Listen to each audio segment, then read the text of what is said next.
Nashukuru Mungu kampu iko poa. Maandalizi ilikuwa mapema.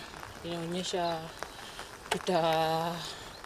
tutapata kitu kwa hii tournament yetu kwa sababu tumeingia kampu mapema. Mimi on my side naweza sema bado tu narudishia Mungu asante juu kupata tena opportunity kama hii, na bado niko na hii opportunity bado ya kucheza stage kama hii.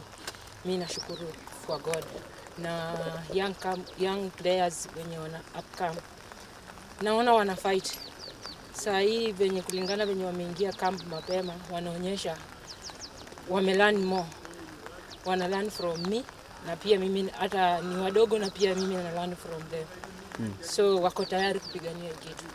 At least tukiwa na motivation, hawa wasichana wata work hard.